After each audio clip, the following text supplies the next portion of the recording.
Hello friends, welcome back to my YouTube channel. Today's video we are going to talk about a big update on running SQL Server 2022 on Apple Silicon.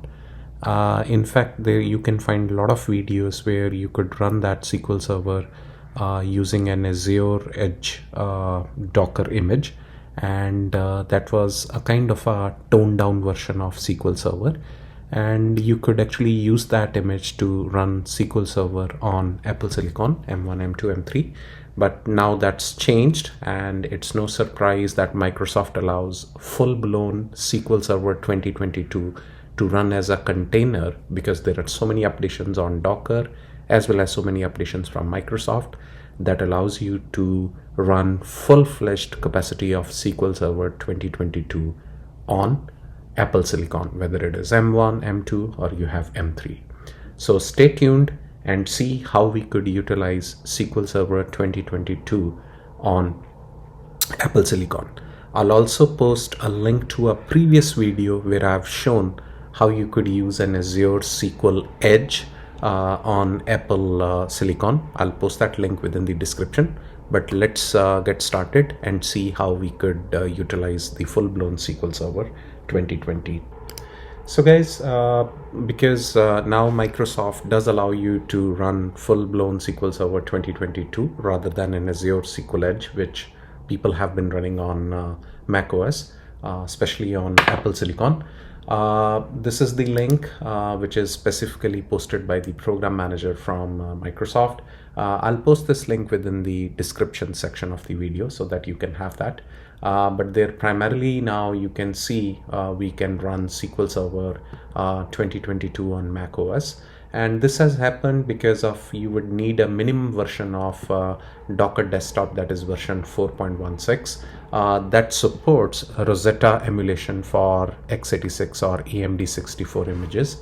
And though it was in a beta feature, but I think so now with more and more compatibility features and updates, this has gone into a better state. And moreover, this has been in January 13, 2023. So things have been changed a lot. So what you can do is if it is not available on you, you could actually enable that settings in the feature development pane of your local container, that is your Docker Desktop, and you could restart. This is where the actual stuff happens. You could actually copy that code, and then once the Docker Desktop is there, you could actually run that. It would actually not only pull the image, and if you see, there's a full-blown image of Microsoft SQL Server, not the Azure SQL Edge, which is the latest one. And then you finally run a particular container from that particular image by specifying a strong password. Please do note that if you don't specify a strong password, like you specify 123, and you feel like it's only a container I'm running on a local machine, I don't need to specify a local password, things don't really work. The container won't really start, and you won't be able to connect onto that. Now, when you actually start off the container image for an AMD 64 image on the workstation with ARM64, and we fundamentally know that Apple Silicon is heavily focused on the ARM64 architecture. So you may see a brief warning about the image architecture, which is the container ID on the following line. So just like this kind of an image warning would be there.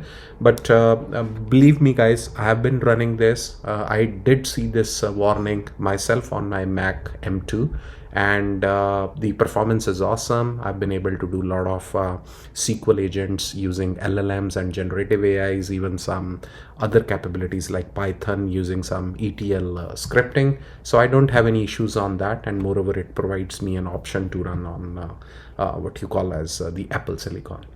So this is where it is, and in case the by default the Rosetta is already given by Apple when they launched it in 2020, so that the applications which are not natively built for ARM, they could be actually be utilizing emulation. But nowadays I think so all the applications, as Apple machines are quite sturdy, they are quite robust machines. Majority of the softwares are available for ARM as well as the Intel one, so you don't need to do that. obviously install the Rosetta one, but in case if it is required, so you could do it.